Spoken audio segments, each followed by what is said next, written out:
Hello everyone, welcome once again to our next video. So in this video we will going to talk about task 2, IELTS writing task 2. So in this video we will discuss how to attempt task and what to avoid while writing task 2 and what thing you should keep in mind while writing your task 2 essay. So without any further delay, let's get started. So first of all, how to write an effective IELTS task 2. Here, we will discuss step-by-step strategies. Like according to 9-band essay, there are 5-step strategies can be used to analyze a question, to plan your answer, and how to write introduction, 2 body paragraphs, and the conclusion. So all this thing can lead to a 9-band essay. So basically, here's a note for you. This will give you a, if you are writing like 4 paragraphs, this will give you an organized structure, okay, which will clearly help you to gain high marks. Okay, now some test details. First of all, I'll recommend you to spend no more than 40 minutes on your task 2. However, you can manage your own time as you wish, but choose your time wisely because you already have 1 hour to attempt both the task 1 as well as task 2. So I'll recommend you as well like to spend only and only 40 minutes while writing your task. After that, there is a certain word limit, like you should write over 250 words, okay, not less than 250 words, not more than 280 words, as you will also learn how we can write properly, like about the essay length and about the word count. So one important thing here is that the IELTS writing task 2 is worth only 66% of the total writing marks, okay. Like इसके अंदर सबसे important चीज ये है, like हमारे ये criterias बहुत 4 criterias main होते हैं in order to score well. Okay, so first criteria है हमारा task response, then coherence and cohesion, then vocab and grammar. This all criteria can lead to you for a high band score. Okay, apart from that, first, as I mentioned earlier, that first thing is to analyze the question carefully. So how to analyze question? Here's the thing how, like जो बच्चे हैं वो generally क्या करते हैं, question को misunderstood करते हैं एंड एनालाइज नहीं करते, सिंपली स्टार्ट करते हैं लिखना। ओके, सो बेसिकली हमें टॉपिक को पहले अच्छे से पढ़ना है, उसके बाद उसके दोनों साइड्स जाना है, पॉजिटिव है, नेगेटिव है, एग्री है, डिसएग्री है, इस तरीके से आपको 2 आंसर स्प्लिट करनी है। ओके, देन हमें उसका स्ट्रक्चर डेवलप करना है, introduction, 2 body paragraphs and conclusion की फॉर्म में। Okay, so you have to focus on 3 main things, like what the topic is, what the question is, and what side you are choosing. Like if you have 2 sides to choose, 1-sided essay है, 3-sided है, किस तरीके से आपको side करना है। Okay, so ये 3 चीजें analyze करना बहुत जरूरी है। Okay, apart from that, okay, what you should do while writing task 2. Okay, क्या main चीजें हैं जो आपको करनी ही करनी है। First of all, formal language. Use only formal language. Okay, informal language is not at all entertained in task 2. So, अगर आप IELTS में informal language का use करते हो, especially in your IELTS task 2, then आपके band deduct होते हैं. Okay, like impression अच्छा नहीं आता on whole essay का। अपार्ट फ्रॉम दैट, यहाँ पे हमारे पास एक चीज है, जैसे कि हम क्वेश्चन को इंस्टेंटली स्टार्ट नहीं करना, हमें क्या करना है, एटलीस्ट उसे 3 to 4 टाइम्स रीड करना है। देन हम लिखने से पहले पॉइंट्स डिसाइड करेंगे। ओके, उसके बाद 4 पैराग्राफ्स बनाएंगे। उसके बाद अगर हमें 6 बैंड या 6 बैंड से ज्यादा स्कोर चाहिए अपने टास्क 2 के अंदर, देन हमें क्या करना है, कॉम्प्लेक्स सेंटेंसेस का यूज करना है हमारी राइटिंग में। कॉम्प्लेक्स सेंटेंसेस का यूज करना है, लिंकिंग वर्ड्स, कनेक्टर्स जो कि लॉजिकल होने चाहिए but not irrelevant. Relevant connectors ये होता है हमारी CNC के लिए, यानी कि कोहेरेंस एंड कोहेजन को मेंटेन करने के लिए इंपॉर्टेंट होते हैं linking words and connectors. Okay, next we have what to avoid, like हमें क्या क्या अवॉइड करना है व्हाइल राइटिंग टास्क 2। सबसे पहली बात है कॉन्ट्रैक्शंस और इनफॉर्मल लैंग्वेज का यूज हमें नहीं करना। ओके, सो स्क्रीन पे आप कुछ नजर आ रही होंगी कंट्रैक्शंस, जैसे कि एम, वे आर। ओके, सो ये शॉर्ट फॉर्म्स भी हम यूज नहीं करते, like government, okay, student, slangs basically जिन्हें हम कह सकते हैं। ओके, इस तरीके के वर्ड्स हम यूज नहीं करते, एसएमएस चैटिंग वाले वर्ड्स यूज नहीं करते, एब्रीवेशंस हमें यूज नहीं करनी, हमें सिंपली एक फुल फ्लेज वर्ड वहां पे लिखना है। हमें अगेन इंस्टेंटली स्टार्ट नहीं करना, हमें पहले रीड करना है टॉपिक को, देन अल्टर करेंगे हम उसके पॉइंट्स के अकॉर्डिंग। आफ्टर दैट कॉपी नहीं करने प्रिंटेड सेंटेंसेस, हमें खुद से सेंटेंसेस प्रिपेयर करने हैं, मॉडिफाई करना है स्ट्रक्चर को और अच्छे से रिप्रेजेंट करना है। And important tip here, like conclusion के अंदर कभी भी कोई नया पॉइंट नहीं देना, उसके साथ साथ कोई भी एग्जाम्पल वहां पे हमें ऐड नहीं करना। हमें सिंपली जो हमने इंट्रोडक्शन और अपने बॉडी पैराग्राफ्स में लिखा है उसी को लिंक करेंगे हम अपने कंक्लूजन में, बिकॉज ये भी हमारी कोहेरेंस एंड कोहेजन बनाने में हेल्प करता है। Okay, next last and important tip आपके लिए है, आधी बार क्या होता है, सम कैंडिडेट्स बेसिकली यूज करते हैं रेडीमेड सेंटेंसेस, लाइक जैसे कि उन्होंने इंट्रो, मेन टॉपिक्स होते हैं, जैसे कॉमनली पोल्यूशन के ऊपर आ गया, सो पोल्यूशन के अंदर क्या करेंगे कि वो जो है सेम कॉपी कर लेते हैं लाइंस, लाइक कहीं से मिल जाती है, न्यूज़पेपर, बुक्स, रेलिवेंट मटेरियल से वो कर लेते हैं, बट वो सेंटेंसेस आपके टोटली आधी बार क्या होता है, रेलिवेंट नहीं होते। ओके, इररेलेवेंट चले जाते हैं हमारे sentences, so I strongly suggest you guys like not to learn readymade response. Okay, हमें रिस्पॉन्स खुद से बनाना है, कोई भी रिस्पॉन्स हमें देखना नहीं है कि किस तरीके से हमें ऑलरेडी लिखना है। ओके, उसके बाद हमारे पास आज हम डिस्कस करने वाले हैं अग्री और डिसअग्री टाइप का एसे। ओके, जो राइटिंग टास्क 2 में आता है, जनरली बहुत फेमस टाइप ऐसे है, आर्ग्यूमेंटल डिस्कशन जिसे हम कहते हैं, लाइक हमारे पास एक अग्री साइड होती है और एक disagree, means favour and against.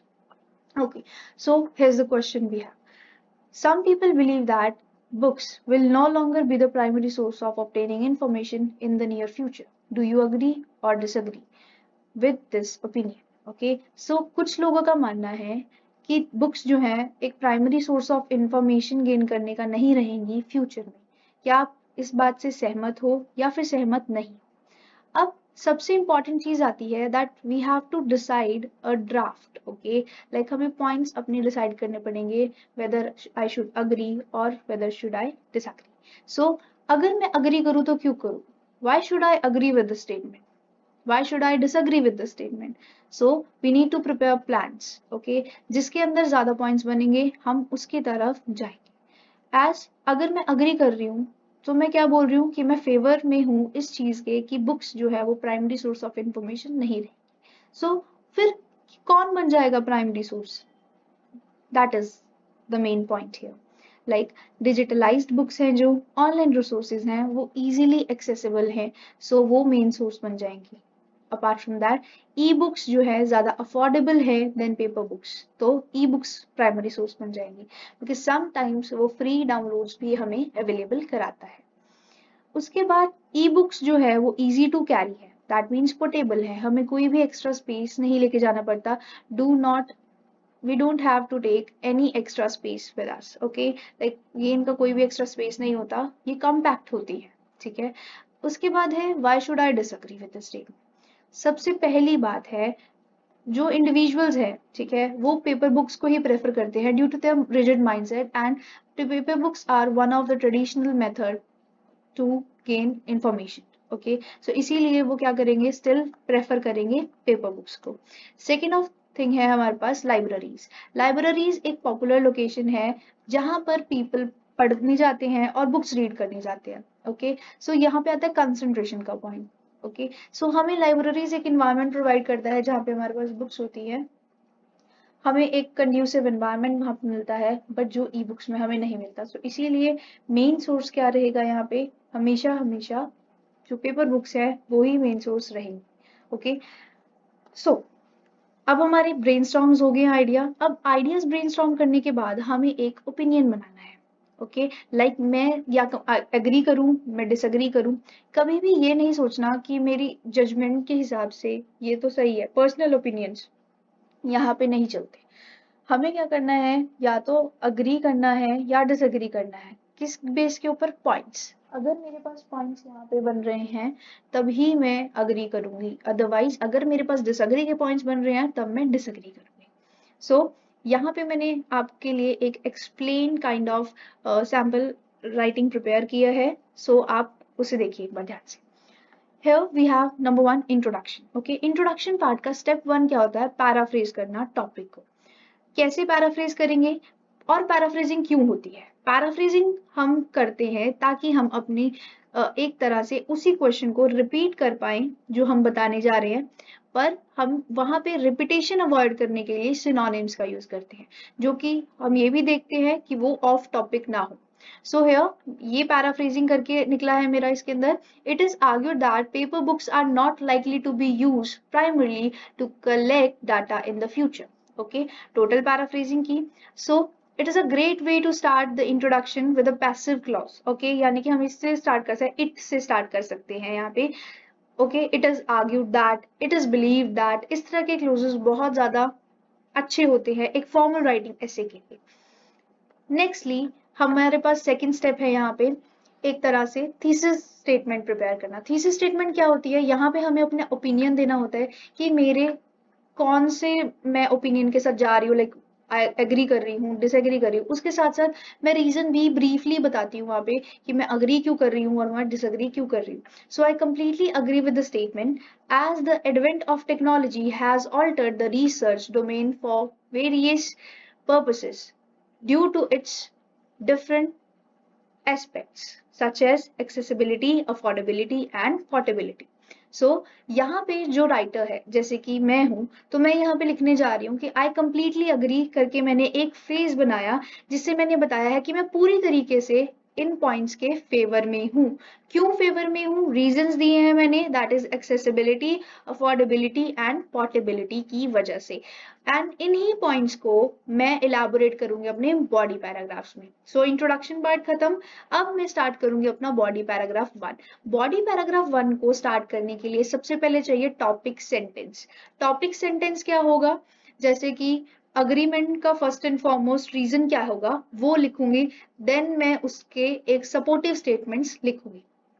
सो मैंने यहाँ लिखा first and foremost computer technology has revolutionized the way books and other sources of information are accessed. Okay, यानी कि कंप्यूटर टेक्नोलॉजी ने एक तरह से रेवोल्यूशनरी चीज कर दी है, बुक्स का और अल्टरनेटिव सोर्स लेने का इंफॉर्मेशन का चेंज कर दिया है। एंड अब क्या है? एक्सिस्ट हमारे पास कंप्यूटर टेक्नोलॉजी। ओके, यानी कि बहुत सारे वेज आगे हैं इंफॉर्मेशन को एक्सेस करने के लिए।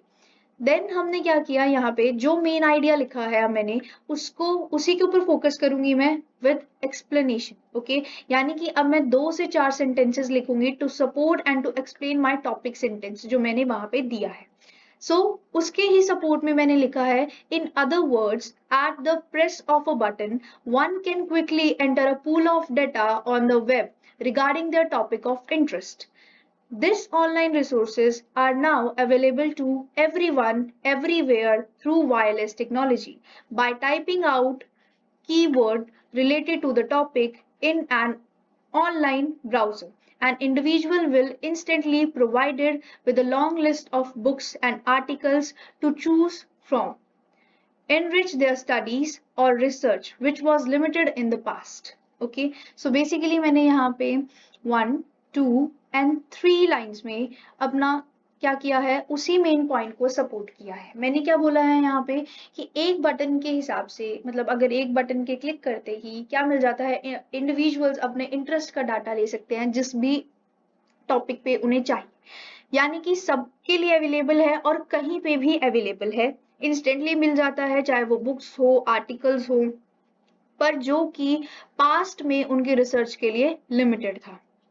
ओके, आफ्टर एक्सप्लेनेशन अब मैं डालूंगी इसी से रिलेवेंट एग्जाम्पल। ओके, यानी कि यहाँ पे कोई पर्सनल एग्जाम्पल नहीं आएगा, यहाँ पे जर्नल एग्जाम्पल आएगा, because general examples are really necessary. Like वो क्या देते हैं हमें, एकेडमिक लुक देते हैं हमारे ऐसे को। पर्सनल एग्जाम्पल्स एकेडमिक लुक नहीं देते।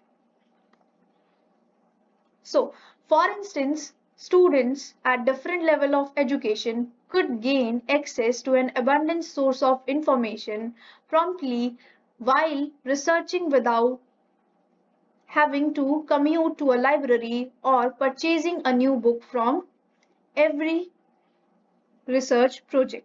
सो यहाँ पे क्या है हमारे पास, मैंने एग्जांपल दिया कि स्टूडेंट्स जो भी डिफरेंट लेवल ऑफ एजुकेशन से बिलोंग करते हैं वो अबांडेंस ऑफ नॉलेज यहाँ से ले सकते हैं इजीली रिसर्च करके. लाइक उन्हें ज़्यादातर ढूंढना नहीं पड़ेगा, कम्यूट नहीं करना पड़ेगा, ना ही परचेज करना पड़ेगा डिफरेंट मटेरियल डिफरेंट सोर्सेज से. ओके, देन मेरा फोर्थ स्टेप होगा एंडिंग. अब मैं क्या करूंगी, अपने इसी स्टेटमेंट को एंड करूंगी. कैसे एंड होगा, जो मैंने मेन टॉपिक पे एम्फोसाइज किया था मैं उसी को क्या करूंगी, एक तरह से पैराफ्रेज. मैंने लिखा as an result online resources will be more admired in the future owing to their broad accessibility. यानी कि मैंने बोला accessibility की वजह से फ्यूचर में उन्हें ज्यादा क्या किया जाएगा, एडमायर किया जाएगा. अपार्ट फ्रॉम दैट मेरे पास अब आ जाएगा फर्स्ट बीबी कंप्लीट, देन मैं लिखूंगी बॉडी पैराग्राफ सेकंड. यानी कि सेकंड बॉडी पैराग्राफ की स्टार्टिंग भी मैं इसी तरीके से करने वाली हूँ टॉपिक सेंटेंस से. स्टेप 1 है मेरा टॉपिक सेंटेंस लिखना, दैट इज मेरा सेकंड रीजन क्या है, एग्रीमेंट का या डिसएग्रीमेंट का. सो उसे मैं सेंट्रल पॉइंट बना के फर्दर इलाबोरेट करूंगी. सो मैंने लिखा furthermore paper books are over price leading to limitation in conducting research. यानी कि पेपर बुक्स जो है वो ज्यादा ओवर प्राइस्ड हैं, मीन्स ज्यादा कॉस्टली हैं एक तरह से. और क्या है, और यही लिमिटेशन है कि जो इंडिविजुअल्स हैं रिसर्च कंडक्ट करने में मानते हैं, प्रॉब्लम आती है उन्हें. तो अब मैंने यहाँ पे मेन सेंटेंस लिखा है उसी को एक्सप्लेन करूंगी 2 से 4 लाइनों में. Okay, to explain this further, analyzing data on the net is more affordable than buying books these days. In other case, by signing up in a web, individual obtain access to download at no price और incredibly low price. So मैंने बोला कि further more जो मैंने elaborate किया इस चीज को कि इंटरनेट जो है ज्यादा अफोर्डेबल है पेपर बुक से आजकल. क्यों है, क्योंकि वेब्स में क्या मिलता है, हमें फ्री डाटा भी मिल जाता है और बिल्कुल इनक्रेडिबली लो कॉस्ट पे भी हमें अवेलेबल हो जाता है डाटा. देन मेरा थर्ड चीज क्या आएगी, यहाँ पे मुझे एग्जाम्पल ऐड करना है. अगर मेरे पास एग्जाम्पल है सो वेल एंड गुड है, अगर मेरे पास सेकेंड पॉइंट है तो भी ठीक है. मैं यहाँ पे ऐड करके अनदर रीजन भी लिख सकती हूँ बिकॉज मेरे पास 3 रीजंस प्रिपेयर किए थे मैंने इस पूरे एग्रीमेंट के. सो उसके बाद मैंने क्या लिखा है यहाँ पे, beside given that e-books can be stored on electronic gadgets such as mobile phones or laptops, they are easily portable without taking up any physical space. This feature make me excellent fit for today's compact lifestyle. यानी कि क्या कह रही हूँ मैं कि जो इस पॉइंट के अलावा ये जो ई बुक्स हैं वो इजीली स्टोर हो सकती हैं किसी भी इलेक्ट्रॉनिक गैजेट पे, चाहे वो मोबाइल फोन हो चाहे वो लैपटॉप हो, और उन्हें इजीली हम क्या कर सकते हैं, कैरी कर सकते हैं, पोर्टेबल है. उसके साथ साथ कोई भी फिजिकल स्पेस उनका नहीं होता. यही फीचर जो इसका है उसे एक एक्सीलेंट फिट बनाता है for today's compact lifestyle. Okay, then मैं क्या करूंगी, एक एंड, फिर एंडिंग स्टेटमेंट स्टेप 4 है मेरा, जिसके अंदर जो मैंने सेकंड रीजन लिखा है या 2 रीजंस जो मैंने दिए हैं उसी को पैराफ्रेज फॉर्म में लिखूंगी. Hence, affordability and efficiency in storing e-books will result in their pervasive existence soon. यानी कि आने वाले कल में इनको क्या किया जाएगा, ज्यादा एडमायर किया जाएगा. एक तरह से मैंने उसी चीज को रिफ्रेश करके यहाँ पे बताया. देन इन द लास्ट मेरा फोर्थ जो यहाँ पे पैराग्राफ बनेगा वो है कंक्लूजन का. कंक्लूजन में भी अगेन हमारे पास 2 स्टेप्स हैं. फर्स्ट ऑफ ऑल पहला स्टेप यहाँ पे है हमारे पास कि हमें क्या करना है, समराइज करने हैं मेन पॉइंट. मेन पॉइंट क्या है, और जो मैंने एडिशनल आइडियाज को प्लीज यहाँ पे अवॉइड करना, जैसे कि मैंने आपको पहले भी कहा था, हमें सिंपली यहाँ पे क्या करना है, पैराफ्रेज करना है जो टॉपिक स्टेटमेंट्स मैंने अब दिए हैं. तो मैंने 3 दी हैं तो मैं उन्हीं को एक तरह से क्या करूंगी, थोड़ा पैराफ्रेज करके अपने कंक्लूजन में लिखूं. सो मैंने क्या लिखा है, in conclusion a vast number of books are entirely and affordably available at low or zero cost online. Digitalization has also made storing them quite efficient. Okay, यानी कि मैंने बोला कि एफर्टलेसली मिलता है और जीरो या फिर बिल्कुल ही लो कॉस्ट पे हमें मिल रहा है। डिजिटलाइजेशन ने और इजी कर दिया है कि हमें ये क्या अवेलेबल है, ज्यादा विदाउट एनी स्पेस अवेलेबल है हमारे पास क्वाइट एफिशिएंटली।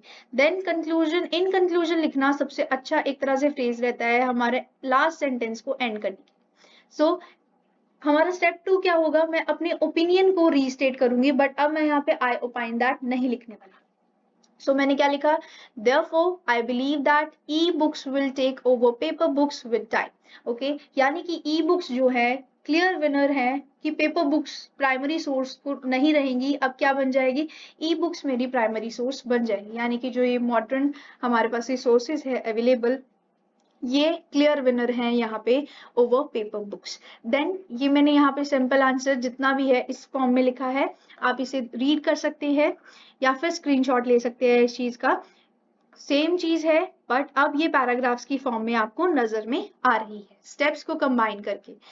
ओके, सो ये हमारा इंट्रोडक्शन है, देन देयरफॉर से हमारा BP1, BP2 और इन द लास्ट हमारे पास कंक्लूजन है।